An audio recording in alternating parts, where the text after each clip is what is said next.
یہ 20 نومبر 1979 کی صبح کی بات ہے جب دنیا بھر سے آئے تقریباً 50,000 مسلمان خانہ کعبہ کے احاطے میں فجر کی نماز ادا کرنے کے لیے جمع تھے۔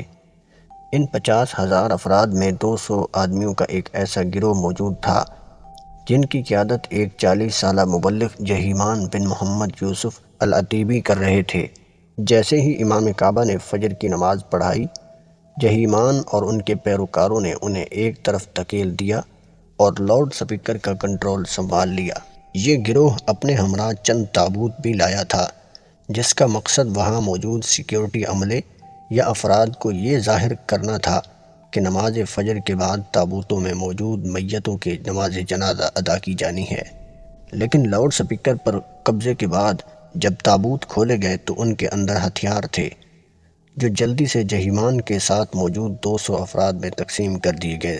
لاؤڈ سپیکر پر قبضہ کرنے والے ایک شخص نے فوراً ایک تحریری خطبہ پڑھنا شروع کر دیا اور اعلان کیا کہ مسلم امہ جس مہدی کی منتظر ہے وہ آ چکے ہیں، جو اب ظلم اور جبر کا خاتمہ کر کے عدل و انصاف پر مبنی حکومت قائم کریں گے۔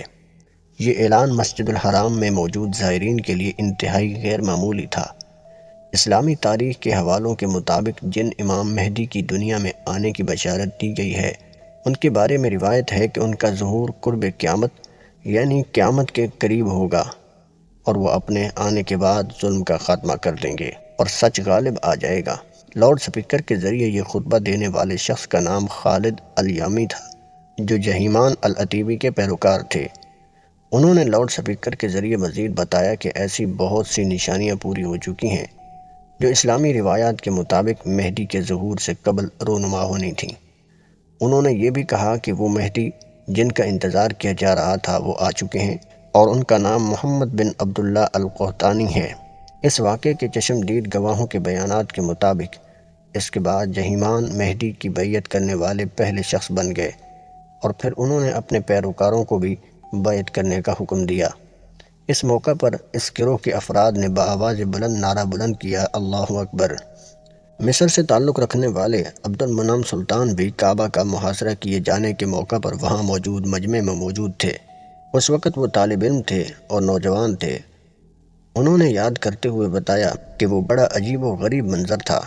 ان کے مطابق اس وقت مسجد الحرام میں بہت سے ایسے غیر ملکی زائرین بھی موجود تھے جو کہ عربی نہیں سمجھ سکتے تھے اور انہیں بالکل سمجھ نہیں آ رہا تھا کہ یہ سب کیا ہو رہا تھا۔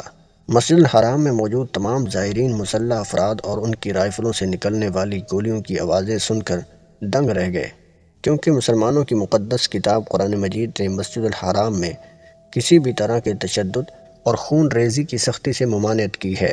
اسی اثناء اور کنفیوژن کے دوران مسجد الحرام میں موجود چند نمازی دروازے بند ہونے سے قبل وہاں سے بھاگ نکلے۔ اس واقعے کے عینی شاہد عبد المنعم کا کہنا ہے کہ لوگ مسلح افراد کو مسجد الحرام میں دیکھ کر حیران رہ گئے کیونکہ یہ منظر انتہائی غیر معمولی تھا۔ اس میں کوئی شک نہیں کہ وہاں موجود افراد اس منظر سے خوف زدہ ہو گئے تھے۔ 1 گھنٹے کے اندر مسلح افراد نے مسجد کا کنٹرول سنبھال لیا۔